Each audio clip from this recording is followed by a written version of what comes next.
સર્વપ્રથમ માનનીય કલેક્ટર શ્રી મીર પટેલ સરનો ખૂબ ખૂબ આભાર કે તેમણે મને આ મંચ પ્રદાન કર્યું, તથા જિલ્લા વહીવટી તંત્રનો ખૂબ આભાર કે આ સેમિનારનું ઓર્ગેનાઇઝેશન કર્યું.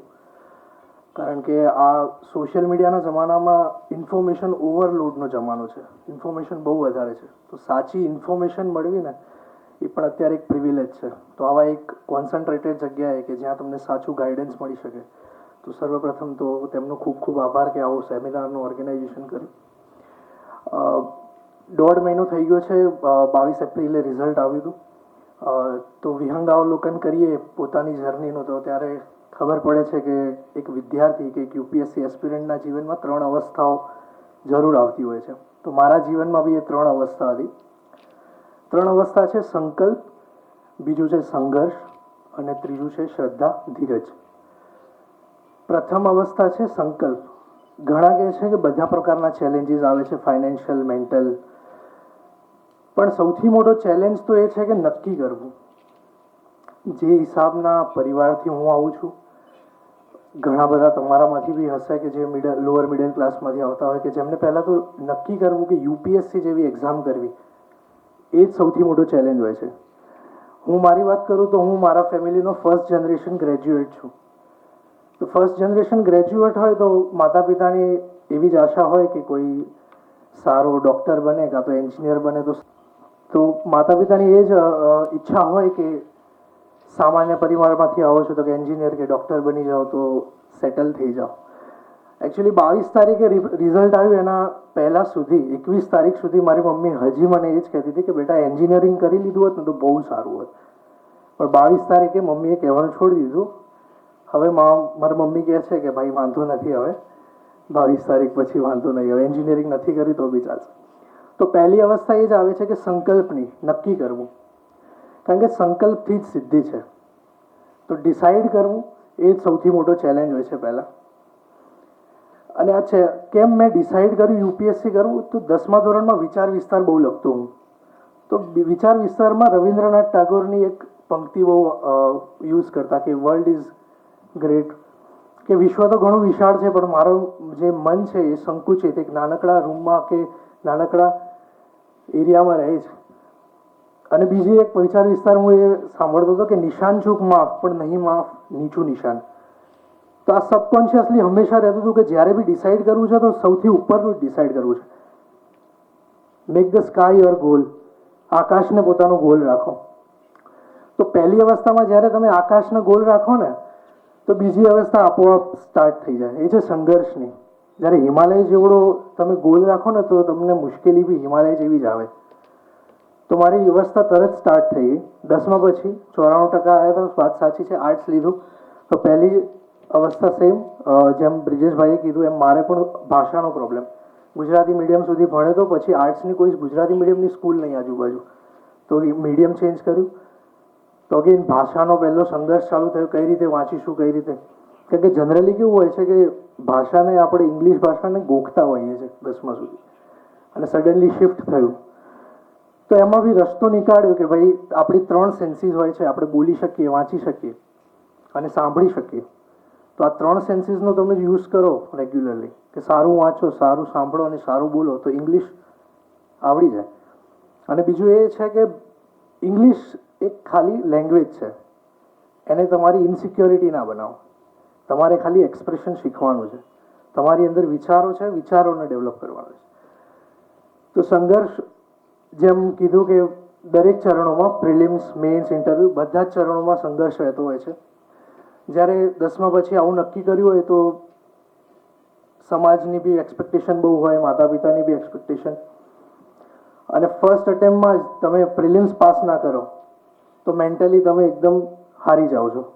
તમને એમ થાય કે આ શું કરી લીધું, આનાથી સારું હતું કે ભાઈ એન્જિનિયરિંગ કરીને કાં તો ડૉક્ટરી કરીને એટલીસ્ટ હું કંઈક તો કમાતો. તો ફર્સ્ટ અટેમ્પમાં પ્રિલિમ્સ જ માર્ક્સ ના થઈ. એટલીસ્ટ મેન્સ ઇન્ટરવ્યૂ સુધી જાઓ તો કોઈને એમ તો લાગે કે હા ભાઈ 5 વર્ષ કંઈક તૈયારી કરી છે. પણ આવું થાય છે, યુપીએસસીની સાયકલ એવી હોય છે, હેક્ટિક રહેતી હોય છે.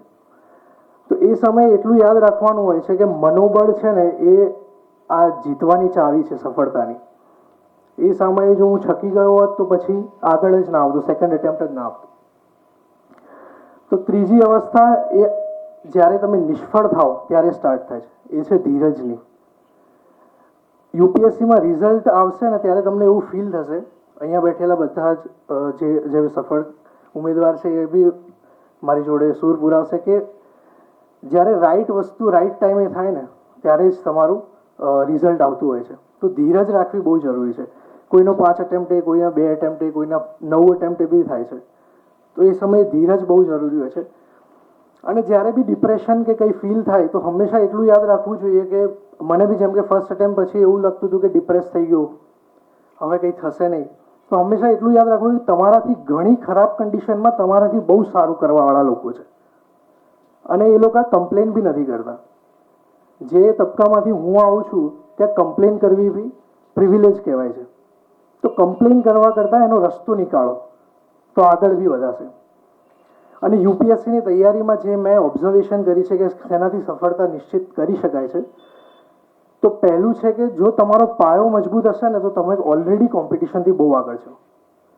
અને પાયો કઈ રીતે મજબૂત થાય? તો બેઝિક બુક્સ છે, એનસીઆરટી છે કે જીસીઆરટી છે ગુજરાતીમાં વાંચતા. જો તમે તમારો પાયો એકદમ મજબૂત રાખશો ને તો ઉપરની બિલ્ડિંગ બહુ સારી બનશે અને તમે ઓલરેડી ઇન્વિન્સિબલ થઈ જશો.